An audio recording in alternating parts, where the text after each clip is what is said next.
رسوله الكريم أما بعد أعوذ بالله من الشيطان الرجيم بسم الله الرحمن الرحيم يا أيها الذين آمنوا لا تسألوا عن أشياء إن تبد لكم تسؤكم وإن تسألوا عنها حين ينزل القرآن تبد لكم عفى الله عنها والله غفور حليم قد صلى قوم من قبلكم ثم أصبروا يا كافرين صدق الله العظيم وبلغنا رسوله النبي الكريم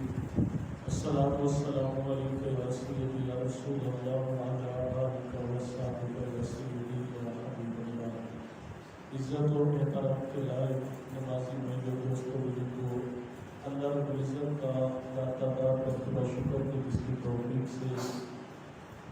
درس قرآن کی بابرکت گھڑیوں میں ہم سب حاضر ہیں دعا ہے کہ خالق کائنات کی برکت والی دنیا ہم سب کے لیے نجات اور بخشش کا ذریعہ فرمائے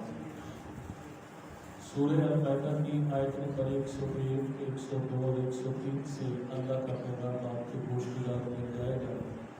بڑا ہی اہم مسئلہ اللہ تعالیٰ نے فرمایا کہ یا ایھا الذین آمنوا اے ایمان والو لا تسألوا عن اشیاء کہ تم ان چیزوں کے بارے میں اللہ کے رسول سے سوال نہ کیا کرو جو تمہارے لیے چھپا کے رکھ دی گئی ہیں۔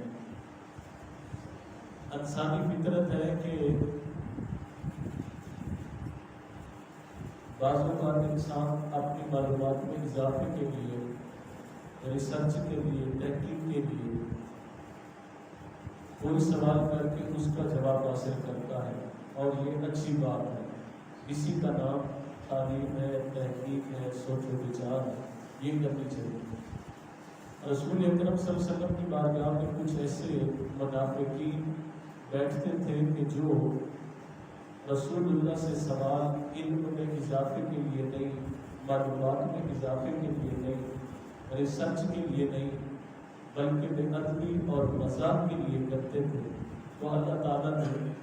حضور کی بارگاہ میں جو ہے ایسے سوال کرنے سے منع فرما دیا، اور یہ بات آپ کے ذہن میں رہے۔ اللہ تعالیٰ نے بہت ساری چیزیں پردے میں رکھی ہیں، اس میں اللہ کی حکمت ہے، اور کچھ چیزیں اللہ نے ظاہر کر دی ہیں، اس میں بھی اس کی حکمت ہے۔ مثال کے طور پر اللہ کا قرآن اعلان کرتا ہے کہ یسبح للہ ما فی السماوات و ما فی الارض، زمین و آسمان کا ذرہ ذرہ اللہ کی تسبیح بیان کرتا ہے، حتیٰ کہ ہمارے استعمال میں رہنے والے برتن اللہ کی تسبیح بیان کرتے ہیں، درختوں کے پتے اللہ کی تسبیح بیان کرتے ہیں، تنکے اللہ کی تسبیح بیان کرتے ہیں، لیکن ان کی تسبیحات ہم نہیں سن پاتے۔ اگر ہم ان آوازوں کو سن لیتے تو شاید ہمارے لیے زندگی گزارنا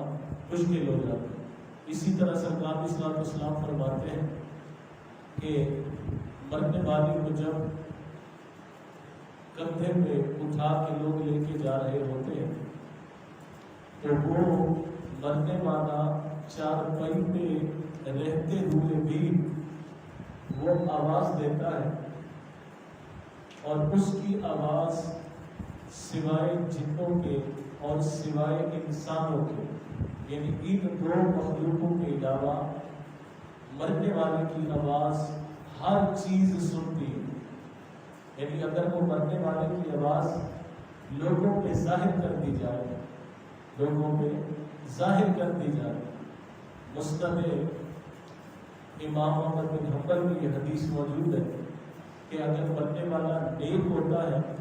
تو وہ اٹھانے والوں کو کہتا ہے کہ اجلونی اجلونی، اے مجھے اٹھانے والوں مجھے جلدی جلدی قبر کے حوالے کر دو، جلدی جلدی قبر کے حوالے کر دو، اللہ نے میری قبر کو میرے لیے جنت بنا دیا ہے۔ اور اگر مرنے والا بے ایمان ہو کے مرتا ہے، گنہگار ہوتا ہے، بدبخت ہوتا ہے، تو وہ جنازہ اٹھانے والوں کو کہہ رہا ہوتا ہے کہ برباد ہو جاؤ، مجھے کہاں لے کے جا رہے ہو۔ اور حضور صلی اللہ علیہ وسلم فرماتے ہیں کہ اس کی آواز جن بھی سنتے ہیں اور انسان، جن اور انسان نہیں سنتے، ان دو کے علاوہ کائنات کی ہر چیز آواز سنتی ہے۔ اب اگر مرنے والے کی آواز لوگوں پہ ظاہر کر دی جائے تو شاید کوئی بھی جنازہ اٹھانے کے لیے تیار نہ ہو، کوئی بھی جو ہے جنازہ پڑھنے کے لیے تیار نہ ہو. اگر درختوں کی، پرندوں کی اور بچوں کی آوازیں ہمارے سامنے ظاہر ہونا شروع ہو جائیں، شاید ہمارے لیے زندگی گزارنا مشکل ہو جائے. جس طرح کہ حضرت موسیٰ علیہ السلام کی بارگاہ میں ایک شخص حاضر ہوا اور عرض کرتا ہے کہ اے اللہ کے نبی، آپ اللہ سے ہم کلام ہوتے ہیں، آپ کا رابطہ ہوتا ہے، میں ایک دعا قبول کروانا چاہتا ہوں، میرے لیے اللہ سے ایک دعا کر دو. موسیٰ علیہ السلام نے پوچھا کیا چاہتے ہو؟ وہ عرض کرنے لگا کہ میرے گھر میں کچھ جانور ہیں، میں روزانہ دیکھتا ہوں کہ وہ جانور ایک دوسرے کو دیکھ کے آپس میں کچھ بولتے ہیں، باتیں کرتے ہیں. میں چاہتا ہوں کہ اللہ مجھے یہ علم عطا فرمائے کہ مجھے جانوروں کی بولی سمجھ آ جائے، یعنی یہ علم حاصل کرنا چاہتا ہوں. حضرت موسیٰ علیہ السلام نے فرمایا کہ اگر اللہ تعالیٰ نے یہ علم لوگوں کو نہیں دیا تو تم یہ حاصل نہ کرو. اگر اللہ نے وہ علم پردے میں رکھا ہے تو اس کو پردے میں رہنے دو. اس نے بار بار اصرار کیا، بار بار اصرار کیا. اللہ تعالیٰ کے نبی نے دعا کی کہ یا اللہ اس کو جانوروں کی بولیاں سمجھنے کا علم عطا فرما. اللہ تعالیٰ نے اسے علم دیا. اب اس علم کے ملنے کے بعد حال یہ ہوا کہ اس کے گھر میں ایک ہڈی پر جو ہے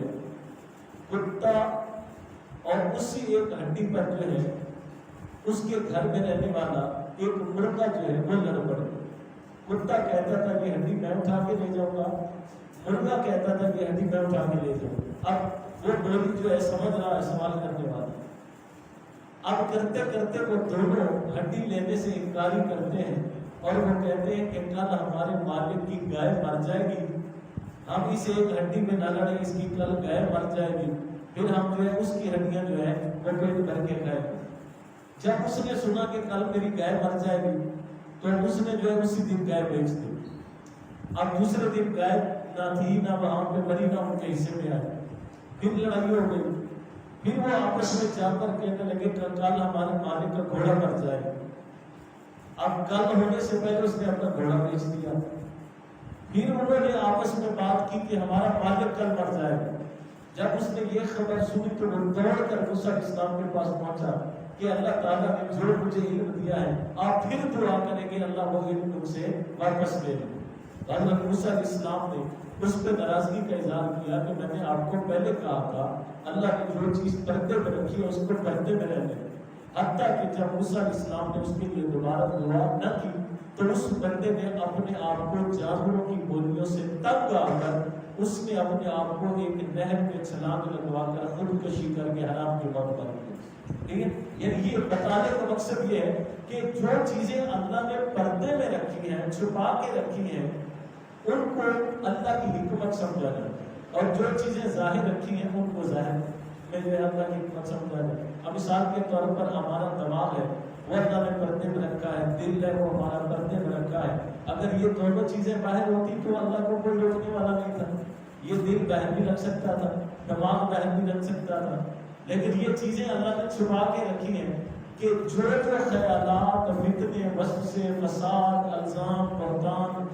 ہم دوسروں کے بارے میں اپنے دل دماغ میں سوچتے رہتے ہیں، اگر یہ ظاہر نہیں ہوتے تو شاید ایک دن بھی زندگی نہ گزارے.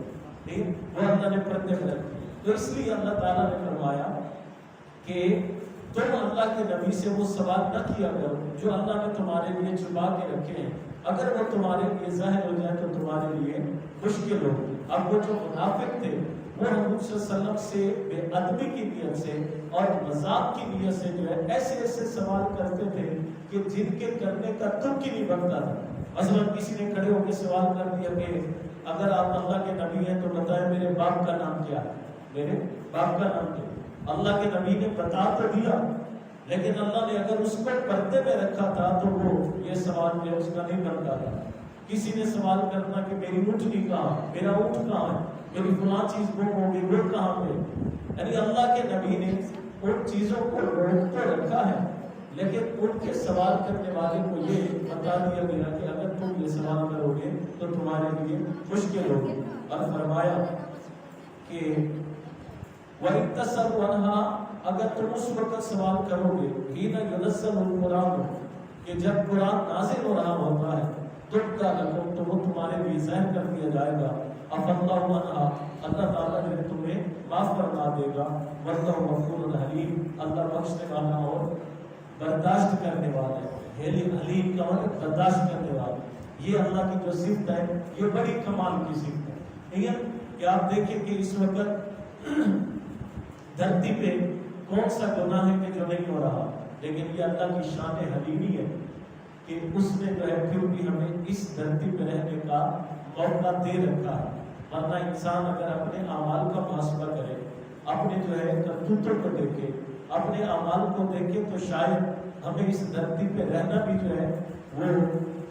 رہنے کے لائق بھی نہ ہو، لیکن اس کے باوجود اللہ تعالیٰ ہمیں اس دھرتی پہ برداشت کر رہا ہے، یہ اس کی شان حلیمی ہے، اس کی شان کرم نوازی ہے۔ اور فرمایا قد سال قوم من قبلکم ثم اصبحوا کافرین، تم سے پہلی جو امتیں ہیں وہ بھی اسی طرح غیر ضروری سوال کرتی تھی اور پھر سوال کا جواب ملنے کے بعد کافر ہو جاتے، یعنی اللہ کے نبی ان کو سوال کا جواب دیتے اور وہ نبیوں کو خدا سمجھنا شروع کر دیتے، اللہ کے نبی ان کو باتیں بتاتے اور وہ سمجھتے کہ یہ شیخ خدا ہے اور وہ جو ایمان سے فارغ ہو جاتے ہیں۔ تو اس لیے اللہ تعالیٰ نے جو ہے یہاں پہ یہ تعلیم ارشاد فرمائی کہ ایسے غیر ضروری سوالات نہ کرو۔ اس کے بعد فرمایا ما جعل اللہ من بحیر ولا صائب ولا وسیل ولا حام ولکن الذین کفروا یفترون علی اللہ الکاذب۔ اللہ تعالیٰ نے فرمایا کہ یہ جانور جو ہیں تمہارے لیے بحیرہ، صائبہ، وسیلہ، حام، یہ کچھ جانور ہیں کہ جو جانور زمانے جاہلیت میں لوگ جو ہے اپنے اوپر حرام کر چکے تھے۔ مثلا اگر ان کی اونٹنی 5 بچے دے دیتی تو وہ کہتے کہ اس اونٹنی کا دودھ اور گوشت جو ہے یہ حرام ہے، اب یہ استعمال نہیں کرنے کے بتوں کے نام پہ چھوڑ دو۔ اسی طرح جو ہے جو بکری نر اور مادہ اکٹھے چلتے تھی وہ کہتے تھے کہ یہ برکت والی ہے، اس کو چھوڑ دو، یعنی اپنے اوپر حرام کر دیتے۔ تو اللہ تعالیٰ نے جو ہے یہاں پر اس بات کی تردید فرمائی ہے کہ جن جانوروں کو اللہ نے حرام نہیں کیا تم اپنی طرف سے جو ہے ان کو حرام کرنے والے کون ہوتے ہو؟ نہ ہی کسی بندے کو یہ اختیار حاصل ہے قیامت تک کہ وہ اللہ کی حلال کی ہوئی چیز کو حرام کر دے یا اللہ کی حرام کی ہوئی چیز کو حلال کر دے۔ یہ اختیار صرف اور صرف اللہ رب العزت کی ذات کا ہے، اللہ کے رسول کا ہے۔ اللہ اس کا رسول جس چیز کو حلال کر دے وہ قیامت تک حلال ہے، اور جس چیز کو حرام کر دے وہ قیامت تک حرام ہے۔ اللہ کے حضور التجا ہے کہ اللہ تعالیٰ ہمیں اپنی اصلاح کتاب کی تعلیمات کے مطابق زندگی گزارنے اور اس کے مرتے پر تک سیدھے سے لگا رکھنے کی توفیق عطا فرمائے۔ اللہم صلی علی سیدنا و مولانا محمد و علی محمد اللہم ربنا آتنا فی الدنیا حسنۃ و فی الآخرۃ حسنۃ یا حی یا قیوم برحمتک نستغیث واصلح لنا شرورنا كلها واغفر لنا اللهم ربنا تقبل منا هذه الصلاة والتسليم والصدق والعافية وصلى الله تعالى على